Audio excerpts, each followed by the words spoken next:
Hi there, my name is Stephen Becken, the Rabbi from another planet. Please like, share, and subscribe, and ring the little bell. Where's that little bell? Ring that little bell so you're notified when new videos drop. And yes, we live in strange and unprecedented times, I think. Yes, we have the global pandemic, and, I think the ongoing best word for it is apocalypse. We got the ongoing apocalypse going on.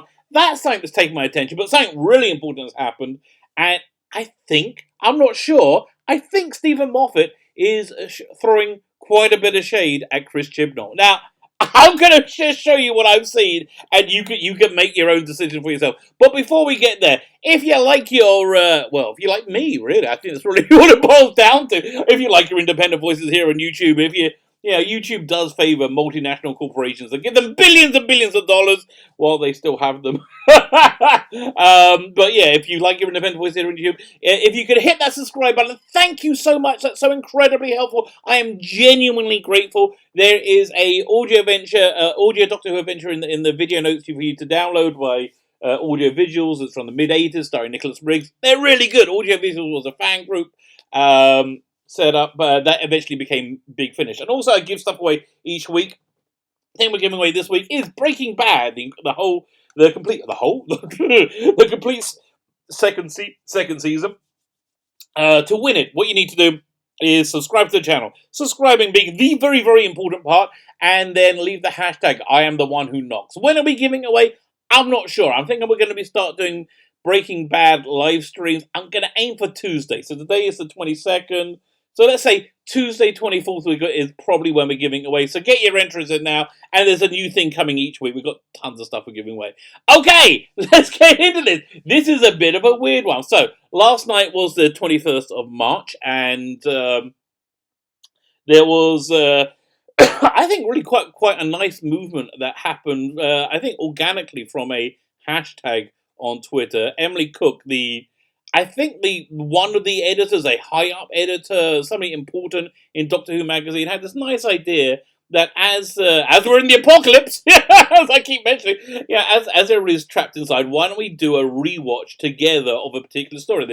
And she suggested Day of the Doctor, which I think, personally, I love Day of the Doctor. I really, really enjoyed it. I still enjoy rewatching it again. I've watched it many times. So Stephen Moffat was really into this idea, and he recorded a little introduction to it, which was, I don't know, made jokes at the expense of the Chris Chibnall era.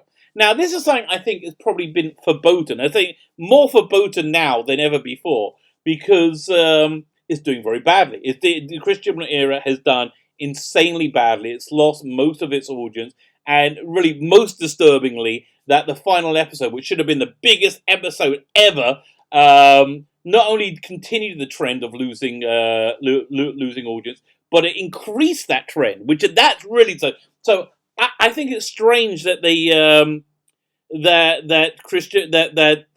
Stephen Moffat would be even making jokes at this point about Chris Chibnall's Doctor Who if he doesn't really hate it. And I kind of get that he might well really hate it for two reasons. One, he loves Doctor Who. Listen, I understand a lot of people were very upset with Chris Chibnall's season 10.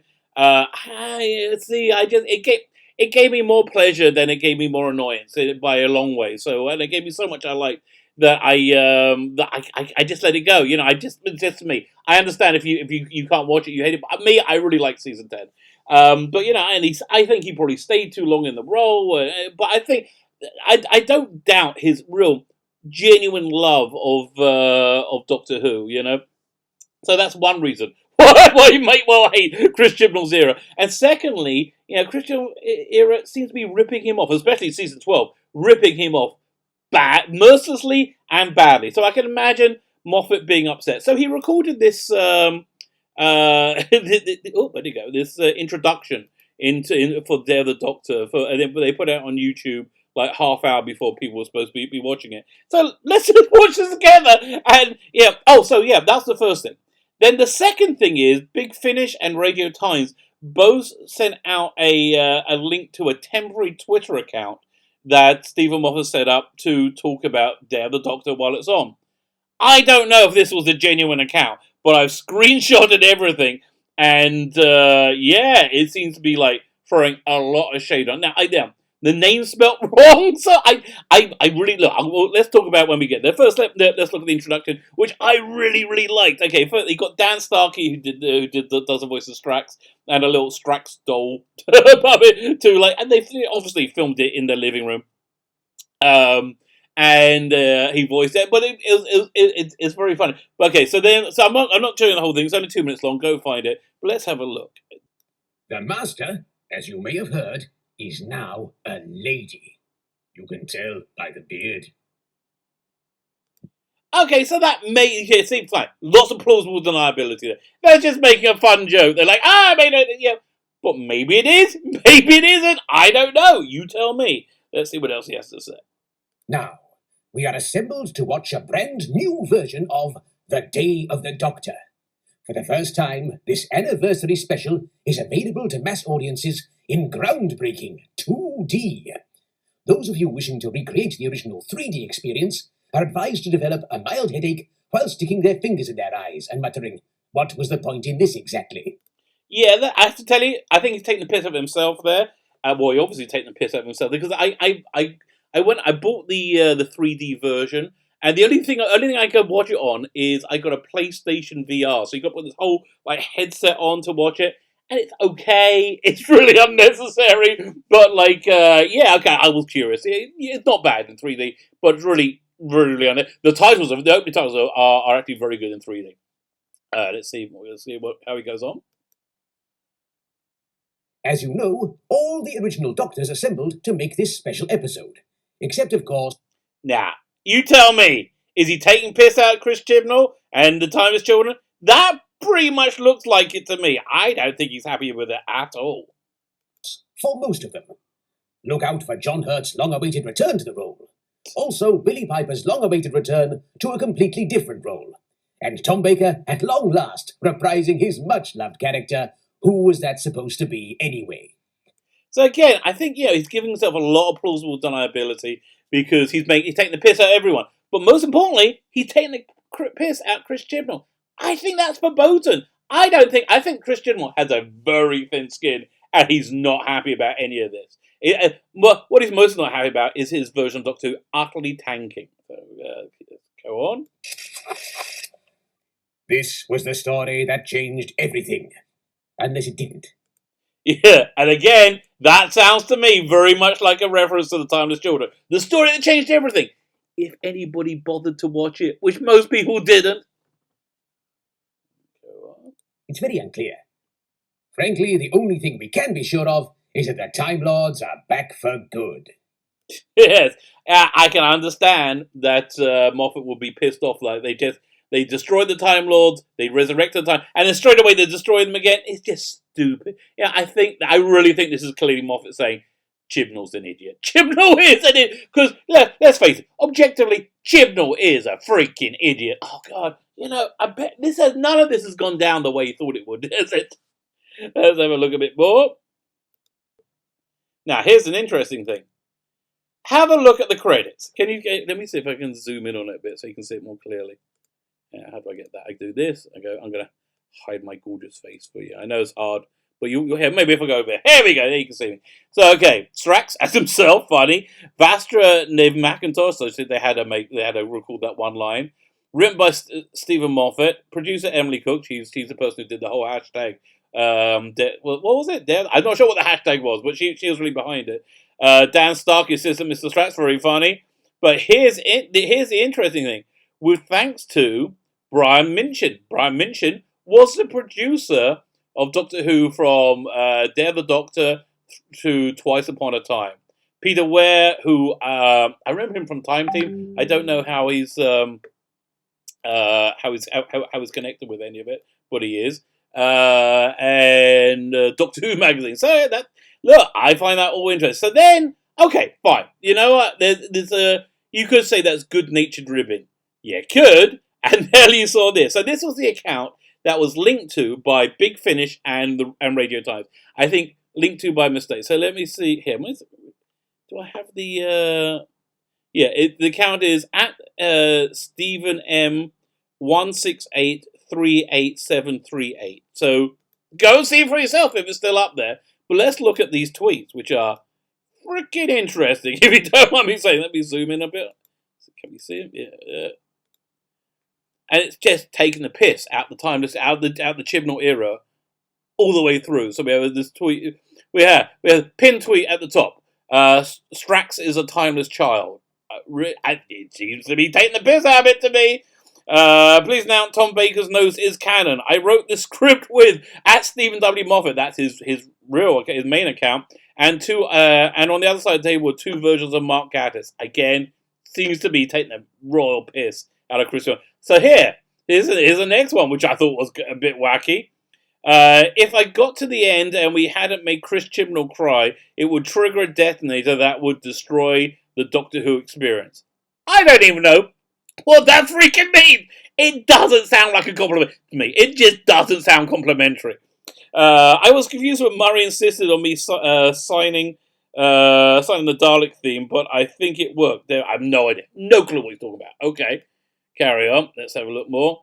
Okay, I actually created Ryan Sinclair in the first draft of Dare the Doctor before I realised it should be about the Doctor instead.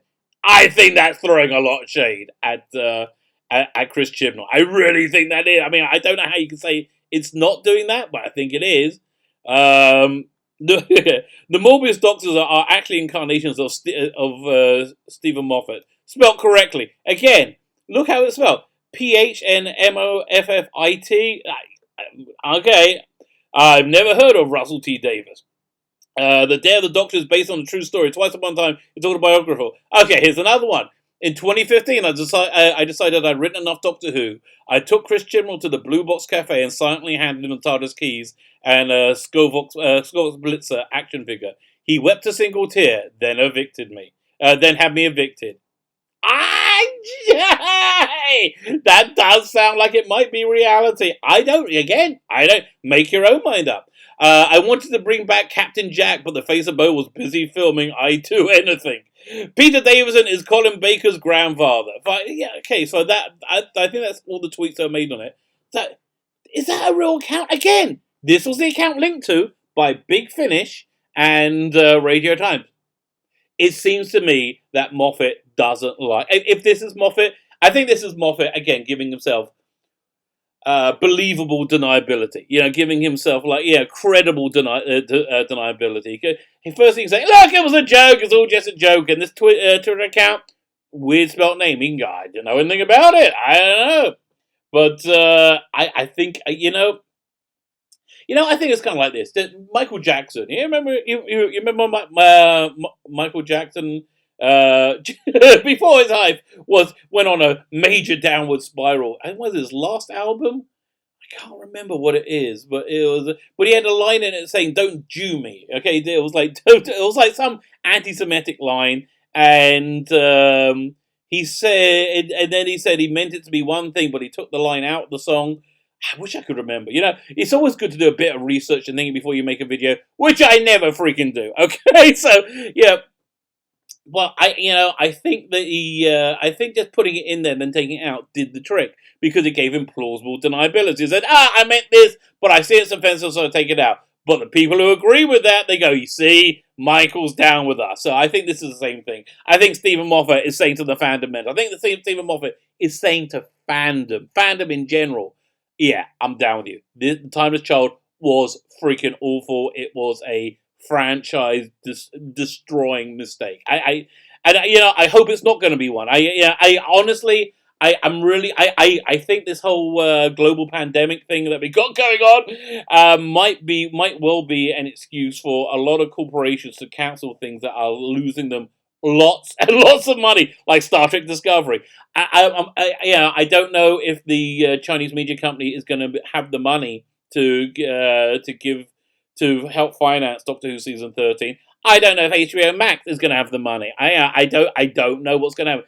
But I think the BBC are very ideologically addicted to their ridiculous direction they're going in. That's has either destroyed or is destroying the show. So I don't think a financial apocalypse is going to be enough to dissuade them, but maybe it will be. I don't know, but maybe the financial apocalypse of the people of their international partners, maybe, and this may be the end of this awful era. You know, I do hope it's the end of the current era of Star Trek. Because look, nobody's watching that crap. Nobody's interested in that crap. I do reviews each week of Picard.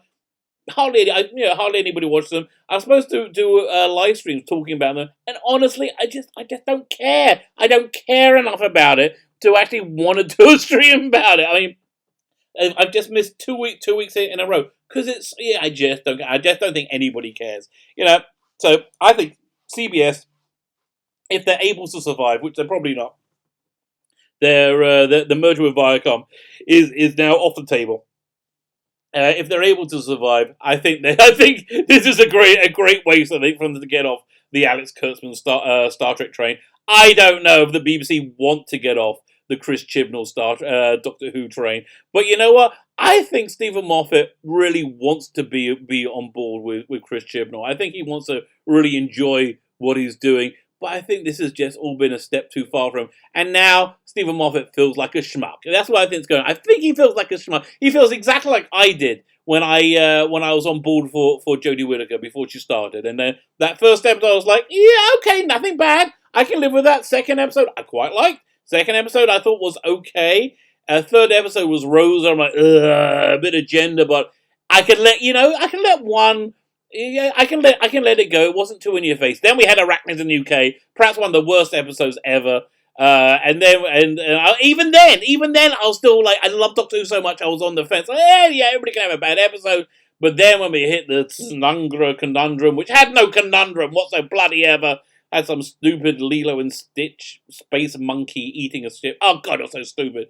And the stories just stayed either dull, boring, preachy, or agenda-driven, or all four. But that's how long it took. And by the time we reached the Battle of Oculus, whatever the crap, I was so freaking mad at the show. I was mad at Christian. I was mad. So I think that's where Stephen Moffat probably is now.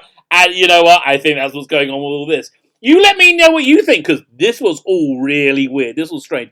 My name is Sheila Beckett, the Rabbi from another planet. Please like, share, subscribe, ring the little bell so you're notified when new videos drop, and have yourself a fantastic and very healthy and safe day.